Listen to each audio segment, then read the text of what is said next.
Hey guys, I wanted to make another quick thoughts video on another video game anniversary. This time is not of a Super Nintendo game, but of a PS2 game. And that is Shadow of the Colossus. It has turned 10 years old today, which to me is kinda hard to believe that it's been that long. I didn't play the game when it first came out, but I played the year after. Because at the time I didn't have a PS2 and I just bought the game because I knew I wanted to play it because my ex was obsessed with the game. So I kind of felt obligated to play it because she loved it so much. So eventually I did get a PS2 and I did play through it and I really loved it. I love boss fights in video games and this game is nothing but boss fights and I really love that. It also has a feeling of isolation. You're just this guy out with your horse in this big land and you can explore it, and there's not really anything in between the Colossus, but or the Colossi, that is. And that's fine, because the landscape is really beautiful for even PS2 graphics now. You definitely feel a sense of scale to the Colossus, and there's also that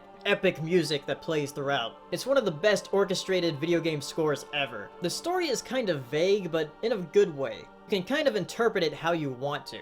This was really the first game I played where, at the end, I was like, now that's a piece of art. And like I just said before, art can be interpreted in many ways. Really, the only thing I don't like about Shadow of the Colossus is that its learning curve for the controls is a little steep because the controls are kind of difficult in the beginning. I know it might not be the same for other people, but I found them to be a bit hard to get used to. But after the first 2 or 3 Colossi, you kind of get used to it. I will say it does give a sense of desperation when fighting them. Compared to the other 2 games I talked about this year and their anniversaries, with Chrono Trigger being something highly praised and highly well known, and Earthbound also being highly praised but also having a bit of a cult status. And for Shadow of the Colossus, it's just kind of, I can't believe this game exists. It's one of the most unique and personal playthroughs I've ever had, and the ending of this game especially fills me with a very mixed emotion. It's a piece of work that I doubt can be duplicated again. I mean, someone can try, but I doubt you're going to make something like this. If you haven't played it, try playing it on the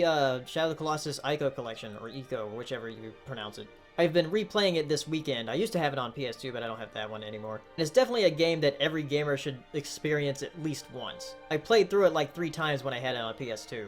But anyway, what are your thoughts on Shadow of the Colossus and its 10th anniversary? Tell me what you think in the comments, and I'll see you next time. Bye!